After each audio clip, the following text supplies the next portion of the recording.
You're in for a fun episode of Good Signs. Yes. So this is where we go every month talking about small and emerging trends, maybe not even trends, signals, signs. That are emerging through the newsletter.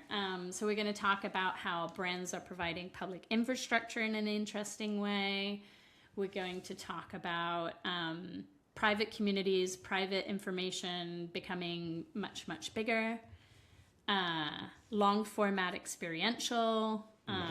You can unpack that for yourself. Bot buyers, which is all about agentic shopping and all the infrastructure and things and implications of that.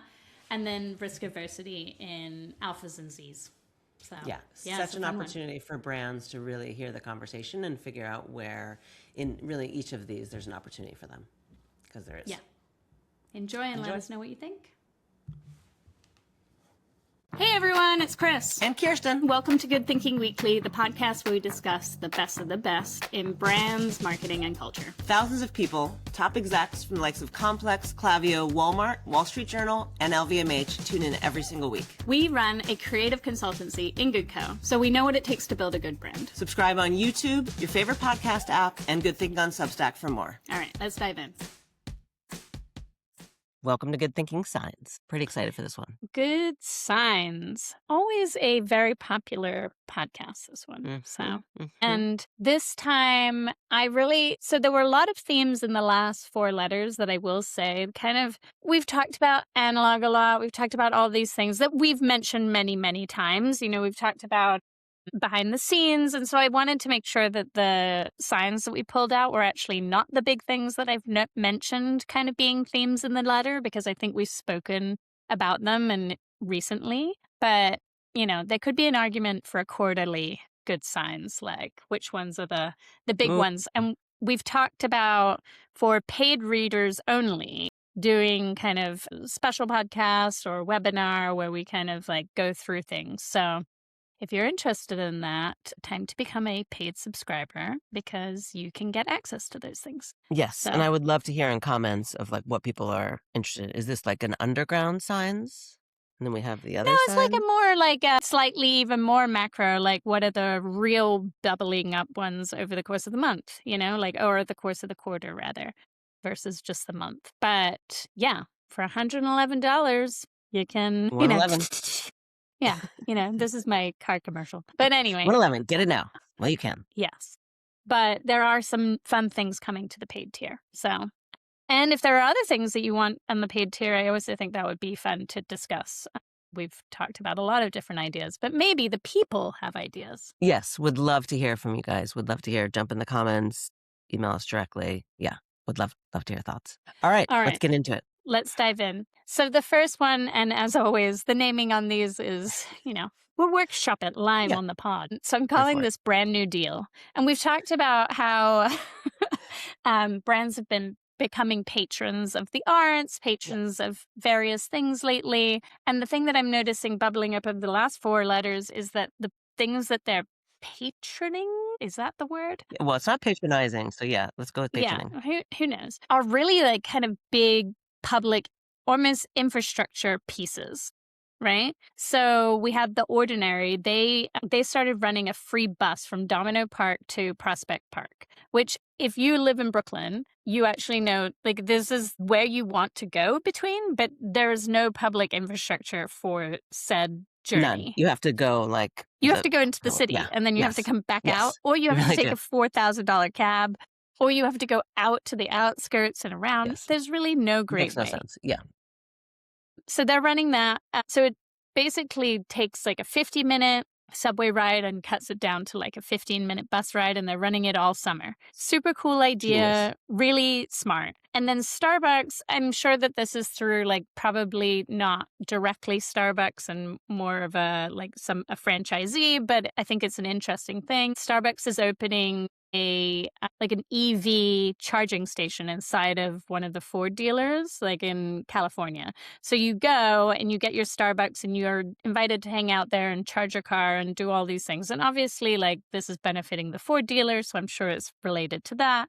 But I like the idea, like Rivian has something called an outpost, which is almost like a kind of very bougie gas station, but no gas, where they have games for kids, they have places to hang out. They also have information on kind of trails and things, like, because these ones are located kind of around maybe Yosemite and places like that. Mm-hmm.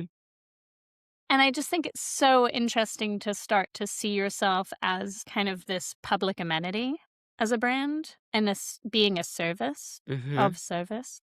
Right. And I have one in here that isn't brand sponsored, but could have been brand sponsored and was very cool, which was these public toilets in the UK that got redone in these amazing tiles, and it's like feels like actually like rad experience. You see these pictures and you're like, wow, I want to go to this toilet. Like I want to go to this public toilet, which said no one ever. Yeah, exactly.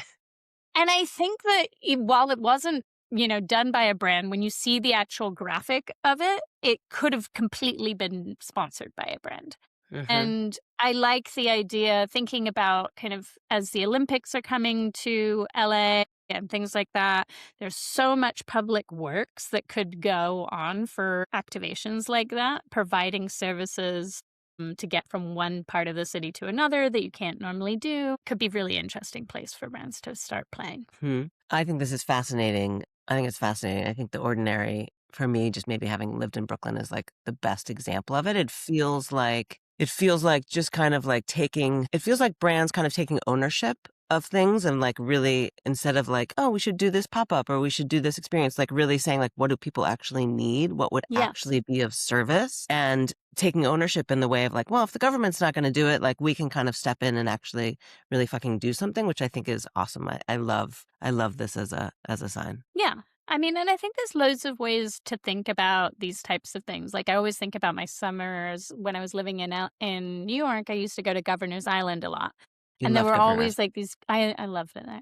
And there was always like these great chairs everywhere that you could, like deck chairs. And it was provided by the city. But like that could easily be an amenity that a brand totally owns inside of a public park in the summertime, right? Like come and rent your deck chairs and like hang out. And like they're just branded and look cool and rad. And I just don't think that enough brands like necessarily think of themselves, like they think of popping up and giving away product and not necessarily think about what are people doing already. And we always talk about joining the conversation that is already happening.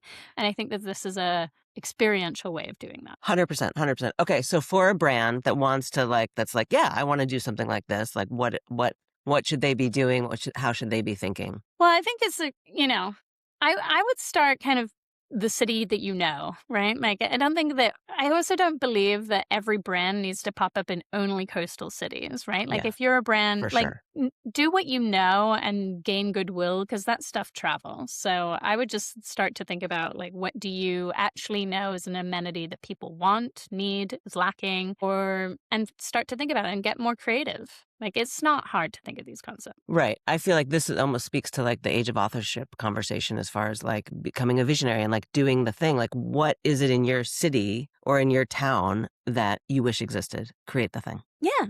Yeah. Like, I mean, I don't know.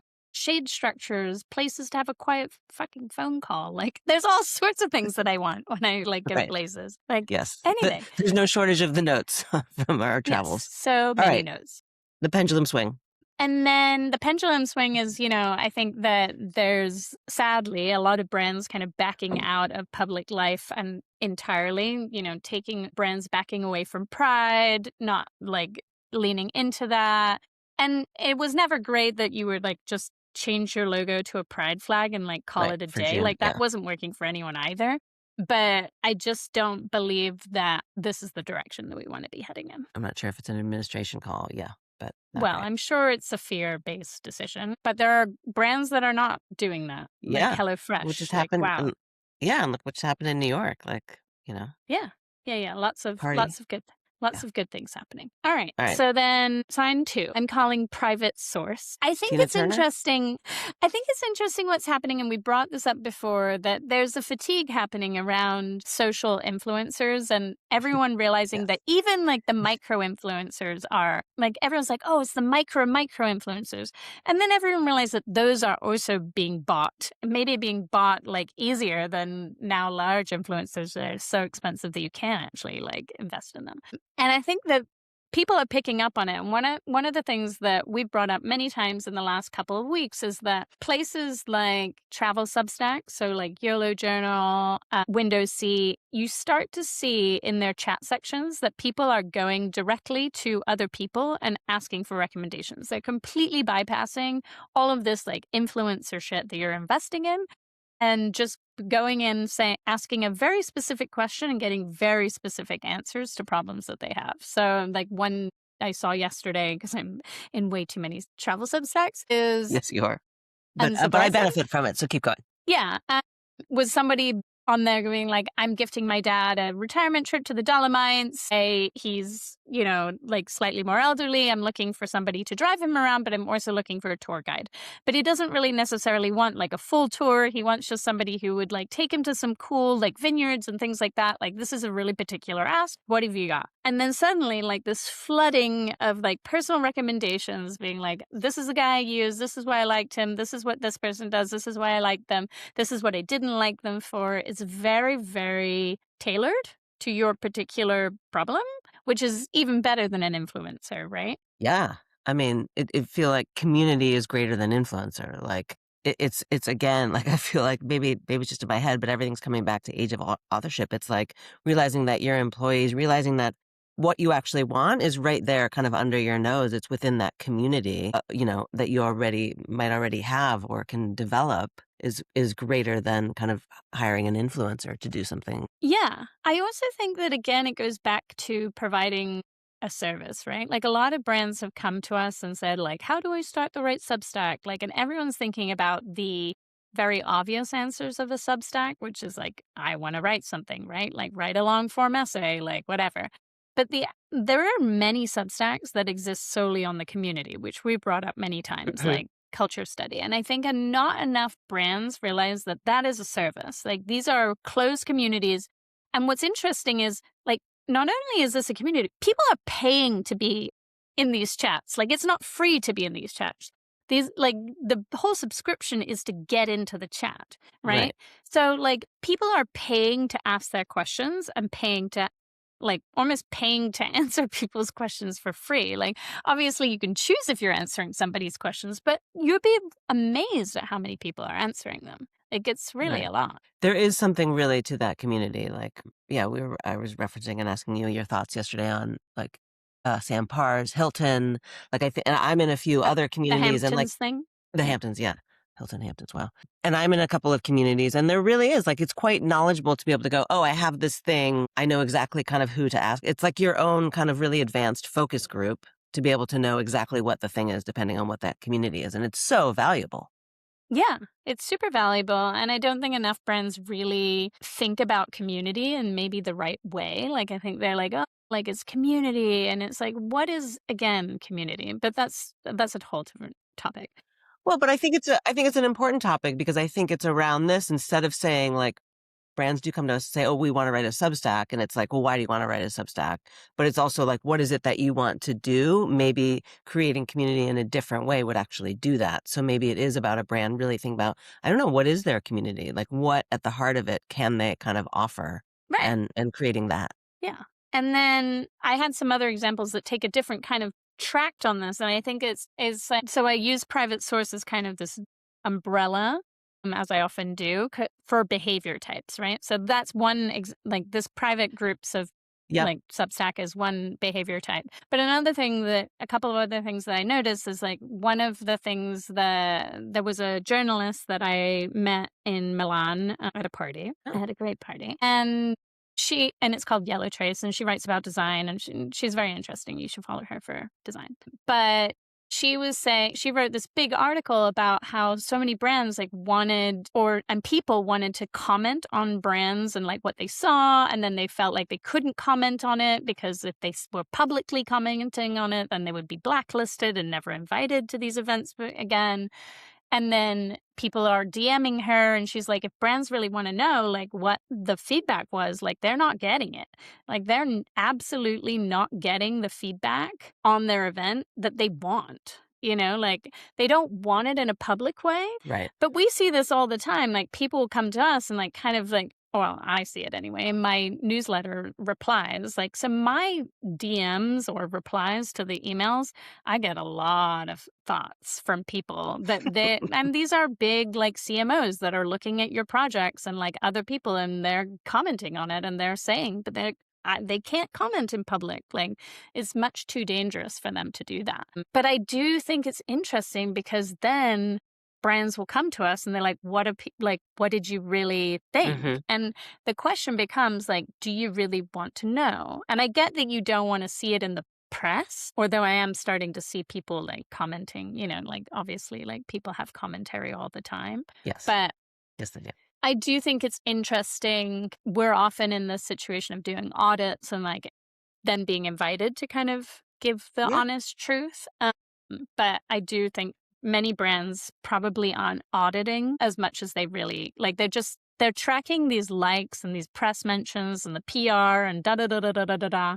But like that is not necessarily the truth. Right. Right. I was thinking about something that's somewhat adjacent to this, but part of it yesterday and the day before, as far as like, think about how often like you get an email of like, what did you think about this product? Or like, would you spend 15 minutes giving us feedback on this? Like, there's so much of that kind of automated kind I of hate that stuff. general feedback, but companies spend millions of dollars on that stuff, right? It's all automated, Right. but spend a lot of money really trying to figure that out. But that's actually not what you really need to know. Like, that's actually like really surface level adjacent to what you actually need to know. And I think what you need to know is exactly what you're saying. And it's like, and I think we're this to each other. It's like having that friend that like will tell you the thing versus just yes people that are like, how does this look? Does this look good? Like, is my Right. hair okay? Like, it'd be like, no, it looks like shit. Like, try this. It looks better the other day or whatever it might be. And I think brands, like, understandably don't want that in public, but I think you can't change anything until you have the awareness around it. And so really becoming aware of whatever the thing is that's happening.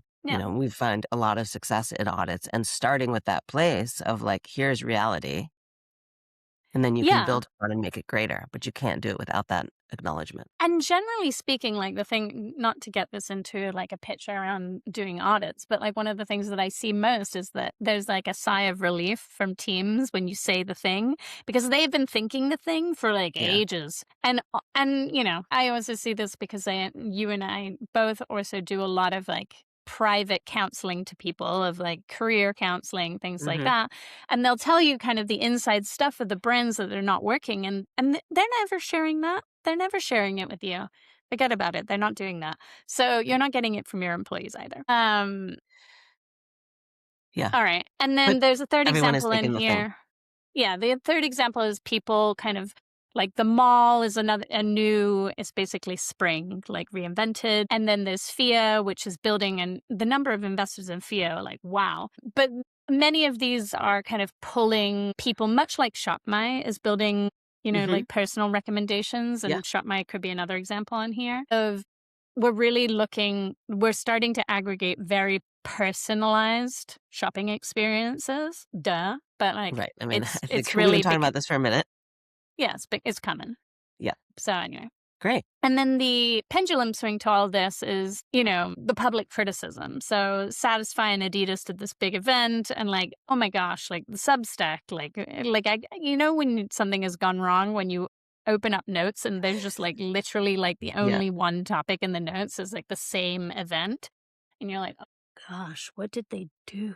And honestly, like this one was an interesting one because there were people pro and con, and there were like people fighting on the internet over so Satisfy and Adidas, in my opinion, came out on top because there were people coming to bat for them. It wasn't like everybody collectively agreed that they were stupid. Like there were just some people who were very upset about it in the punk world and like straight edge culture who felt like they were appropriating some of these things and da da da da da. But like I just think there's the privacy, but then like there's more public kind of skewering than ever. It's sadly just another side of this. Right. It feels like once somebody gets going, then it's like everybody kind of jumps on board, which is not always great. But I think, again, for brands to be aware of these things is important. Yeah, you can't really buy your way in is the point. Like you can't buy your way into a bit of culture that you want to. But like we were talking to somebody the other day and they were saying like you can buy a newsletter and you can buy that newsletter. But you have to be really, really mindful about making sure that, that you're buying and building into that community first versus just going and buying a newsletter. 100%. And I think that's always been true in whatever it is. And now it's becoming a little bit more obvious in the extension of it. All right.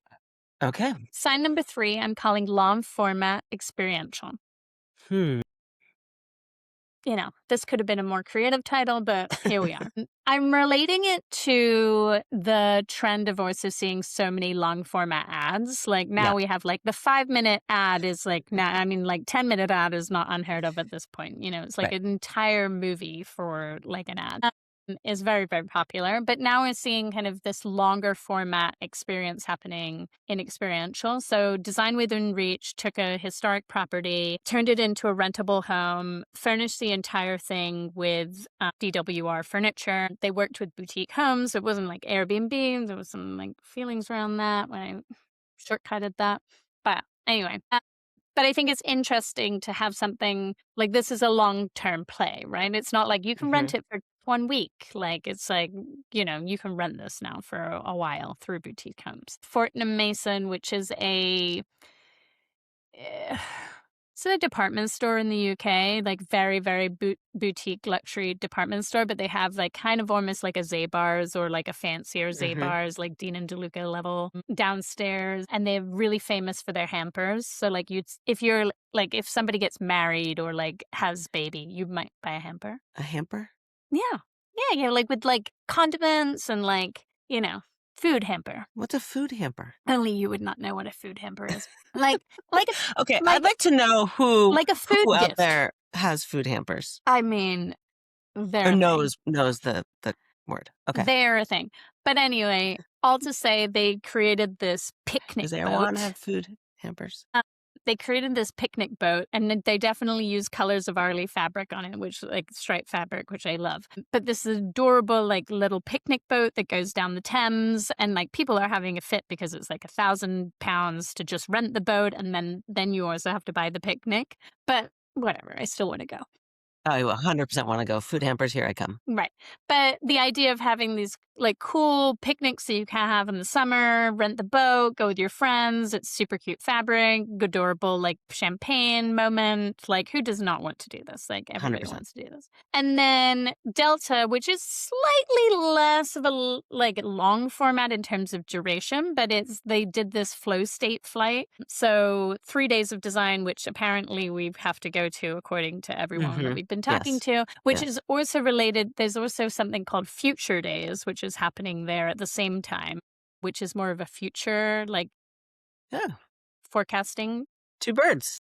Yeah, so I feel like it's a must for next year. And I did tell Delta, they do this next year. We know who wants. Yeah, I mean, Delta, like, we're buddies, so yeah. Yes, we'll be friends with you. But they did this flow state flight where they had a focus kit on the seats, and then you go, and then you and then you get into a lounge when you get to 3 days, and you have a special Delta lounge and all of these different things. Don't know if you want. I don't know how cool the Delta lounge is, but like I'm imagining that actually because it's 3 days, like 3 days is very much like Milan Design Week 2.0. But maybe a little bit more fringe and a little bit maybe more furniture focused still. But you know how these things go. Like 3 years from now, this will be an entire brand. Totally. Disneyland. I'm here for it. But I think it's interesting to see Delta. Delta clearly is picking up on this and is like, oh, we're going to be early to this brand party. Love that. So really, really interesting. Yes, I would like to go to all of those, please. Right. Very much up our alley. Check, check, check. And then the pendulum swing that I have in here is kind of more of a temporary thing. So Balenciaga created this burner account for their new campaign. So if you go onto Balenciaga's like regular feed, it has like 9 images on there, highly curated, exactly like what you would imagine a luxury brand to look like. And then they have a burner account for their new campaign with, what's her name from Love Story? Yeah. Yeah. You know what I'm talking about. I know exactly what you're talking about. Yeah, she's great. Blonde, beautiful. And it's all of these kind of behind the scenes videos and photos and pictures of the set and her being like, recorded from behind the camera and then like, candid photos of her on set. And it's all to kind of show a more well, one, that it's not AI driven, Right. I'm assuming, and two, to show a slightly more authentic side to a typical luxury brand, and then it just goes away, right? So I think Yeah. that's really interesting. I know people have feelings about Balenciaga, but we can move. Yeah, I thought the way it was set up was really interesting because it felt exactly like that, like a burner account. It felt like completely different and in a really Yeah, interesting way. yeah. Okay, All so I right. would like to do all of these, but I think the question is, okay, again, for a brand, like, how do you kind of get into this, figuring out what your, offering can be? Because I think all of these are amazing. And they're all, what I think is interesting is they all speak specifically to the type of brand that they are versus like, hey, we should do a pop-up on Abbot Kinney or do da-da-da. They're much more integrated and thoughtful in the experience. Yes. Yeah. And I think that's probably like the place to start. I also think that it's interesting. They are somewhat of an amenity, all of them, and they're Yep. all like related to this very big trend of wanting to connect in person with people, right? Like this is enabling your friends, like all your design friends would like nerd out if you rented a house all together. And it's a bit like, it's enough that like maybe you would like want to do it with people and split the cost of it, right? And then the Thames picnic, like again, like, yeah, it's $1,000, but like have your 8 friends on there and like that's a good afternoon. Like it's great. Mm-hmm. And like, the Delta thing I think is one of those things that will like unite people over, it's like, oh, I saw you on the Delta flight. Like, you're automatically kind of part of the group. I mean, I think that's interesting, and that speaks to, I think, a couple of the trends. Like the amount of people I saw on the Delta flight to Milan Design Week, I know. and then it was literally, it was like all of these people, this entire, what a premium select row or area was like all people. And I think, seeing something like that and then like upping it and being like, okay, this is a thing. How do we really then take this and create an experience, create community off of it? And I think that's exactly what it sounds like they're doing. Because I mean, at the end of the day, like they know that likely is if you're going to like this city during this time, like you're going for this particular Yeah. occasion. Like it's a fairly good chance, right? Similar to Cannes. Like if anyone's on the Yeah. plane, you're not playing for those flights for just for funsies. Like, and you're No. certainly not going to Cannes for fun, like at that time because it would just be terrible because you wouldn't see the beach. Right. Right. So, Yeah. yeah. Yeah. Anyway, Well done. we should Okay. move on to our fourth one. Okay. Can't wait. So the fourth one, maybe a little less fun, but I think it's one that's very worth mentioning. I'm calling bot buyers. I like the name. So there's so much happening around, and we've talked about this coming for ages, right? But it's really here in kind of a bigger, faster way. And actually today, the new Claude version came out, and it's going to increase this like exponentially.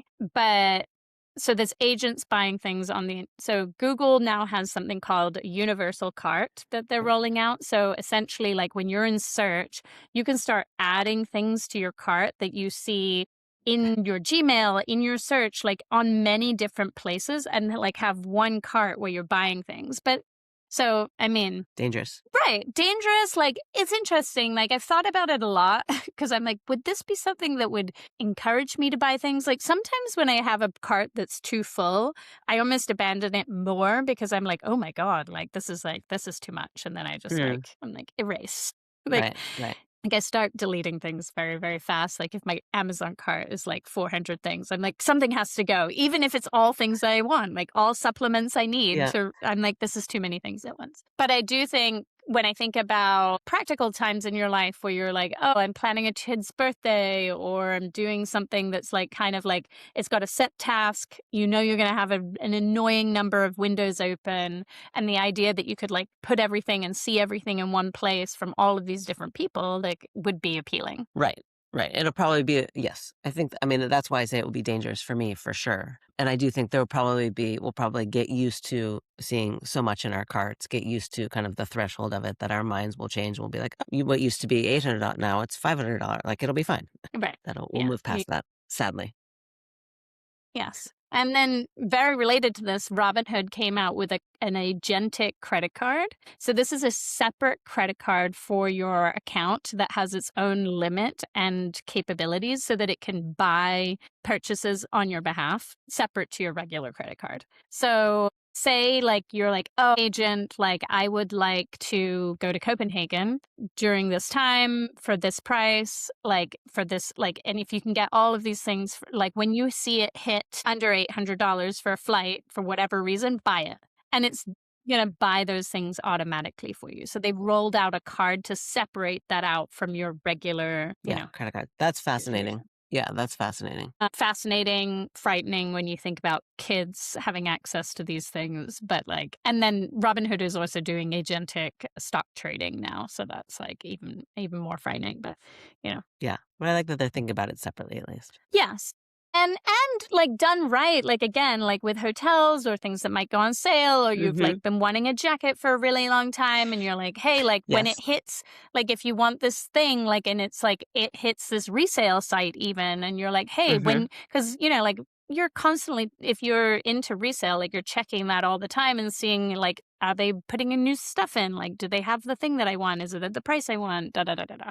So I definitely can see like people using that, just frightening. And then the very last thing, so Meta is rolling out. So I talk about this a lot here in Italy. Yes, I live in Italy. So many people don't realize that. But most businesses in Italy don't have websites. Like we just never came into the website age.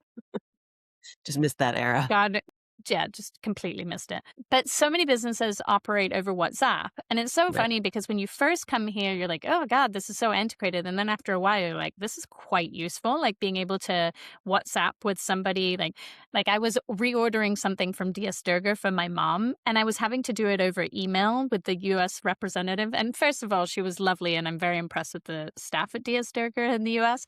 But I was like, why can't I just WhatsApp her? This is so annoying. Like, it's so irritating that I'm having to like go into my email and have this conversation. But you can book. So now there's going to be agents that are inside of so there's a business WhatsApp that you can have, and it's going to offer all sorts of features. So like, for example, you can have an agent that would reply to, like if somebody was like, hey, I need to start a return, or what time is your store open? Or like, whatever, I want to book a manicure, they can reply to you like automatically. So purchases and exchanges and all of these things will start to happen automatically inside of WhatsApp for businesses. Interesting. I mean, I do think part of what's nice about WhatsApp, especially when they have businesses and things, is that there's a human on the other end. Yes. I do think that sometimes, as somebody who experiences this a lot, sometimes it's nice to have, like, for example, not have to have somebody wait for an appointment. Like if you're like, I want an appointment on a Tuesday at 9 o'clock for my nails, like, are you available at that time? And then you have to wait for them to come back online. It's very annoying, right? So I'll Right, if they happily had a take. website, you might be able to book, but yeah, Right, exactly. here we are. We're not operating it. But, just as a perspective, like so many countries, like I make fun of Italy, but like so many countries don't like operate the way that the US has operated with all of these things. And they operate very widely off of WhatsApp. And so many Yes. like sports teams are organized over WhatsApp with parents. Like, can you imagine the ability for a sports team to like be coordinating things and make it easier for parents to not have to like be doing all this stuff in their WhatsApp? It would be amazing. Right. I mean, I think there's a lot of parent chats on WhatsApp. I mean, there's a lot, and it becomes like there needs to be some organizational, like need a strategic workshop. We're here for it, but there needs to be some organizational like situation and figuring that out. I think a little bit, but there is a lot of opportunity in WhatsApp for sure. Yeah, it's an interesting place to play. Yep. Okay. And then the pendulum swing here is that, on the other side, like human relationships are actually really paying off. So Sarah Shapiro is back on Substack, very excited about it. She wrote about Evereve, which Evereve is like Tucker Nut or kind of like a newer age Talbots, more like Midwestern or suburban mom wear, doing like crazy numbers and opening like hundreds of stores, and it's really growing very, very fast. And one of the things that's really interesting about them is that they've invested heavily in having actual stylists work in their store. So they recruit stylists, and then the stylists don't work on commission. They make a salary. And so they aren't like trying to get through the like next customer and like move on, like, and they'll spend time with people. And one of the reasons that they credit for this growth is the fact that they have such incredible staff. I love this so much. for so many reasons. It's so great. Like, to me, great retail, so much of great retail, like Yeah. Barney's, Charivari, like Louis, so much was really around like that experience and somebody Mhm. really knowing, and who this audience, I think, totally wants this and has never necessarily or had something like this to be able to experience that of like, you go and you can see the mannequin and that's kind of about it. But to be able to Mhm. have somebody to really help you bring out like your style and your personality, I love this so much. And it's Yeah. going back to like the roots of it and saying like, how do we make it relevant? Kudos. Right. And I think it's like we've talked about Men's Warehouse, and Men's Warehouse is now one Hmm. of the only places you can actually find a tailor. Like they have more tailors than any other place in the world. And these businesses are doing well because of these services that they're offering. And everybody's kind of focused on agentic, blah blah blah blah blah blah blah. And then you look at something and it's like maybe it's not that hard. Yeah.